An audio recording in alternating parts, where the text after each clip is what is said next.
Hey, hi there, Maddie and Shirley. I'm sorry you guys are feeling so stressed right now. I feel helpless. It's just, yeah, Thursdays are so difficult for us. I'm teaching myself today, and I'm also preparing for a weekend trip for my nephew's birthday, so I've got like zero free time.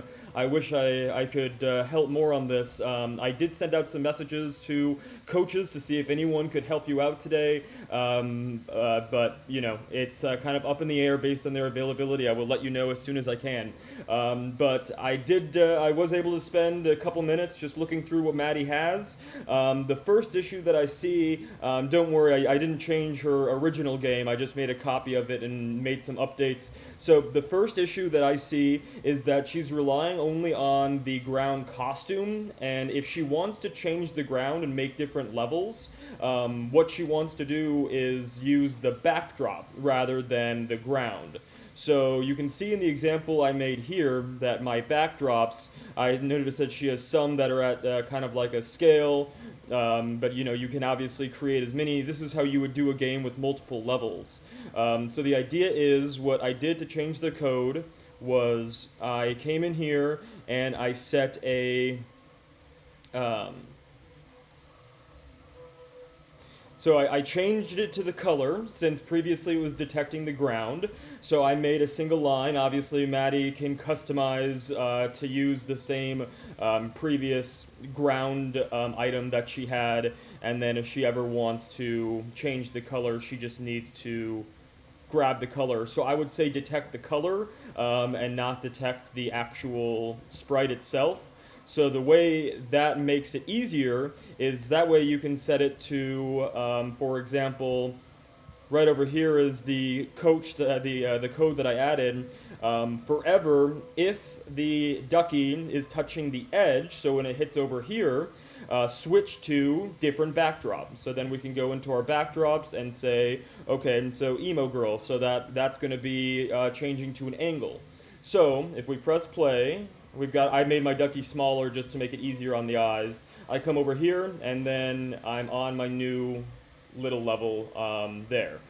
So it switches the level like that. And again, this doesn't have to be purple. This can be whatever you want. You would just change it to go by the color. And then on the code, you would make it so that when it touches the edge, it switches to this backdrop. Or you could also use, if you're doing multiple, you would just go to next backdrop.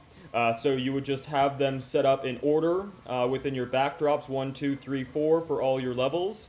And then in your code, you would just say next backdrop every time it touches the edge. And then another way to do it is, which I did on here, is you can have like a little item if you don't want it to be edge, because the problem there is if the duck also touches this edge, then might be confusing. If they end up going backwards, that's also going to make the change. So one way around that is you could put in like a little tree right here or some sort of a plant or whatever piece of food, so that way when it hits that, that's when it does the backdrop change rather than just hitting the edge. Okay, so that's my quick breakdown. So in summary, I would recommend that you don't rely on the ground sprite. I would recreate your backdrops using your ground design, and then I would switch your backdrop every time you either touch the edge or every time you touch a certain item. Like, for example, you can make it if I touch the A, then I go to the next backdrop or something like that. Okay, I hope that kind of helps. I will still do my best to get you a coach to meet with later today, but I think that should give you at least some ammunition. I'm sure that where you were primarily getting stuck was trying to use the ground and switch to a different ground when you do X execution, which is not exactly the right way to create different levels on Scratch. Okay, keep me posted with other questions, and I will do my best to find a coach for you this evening. Take care.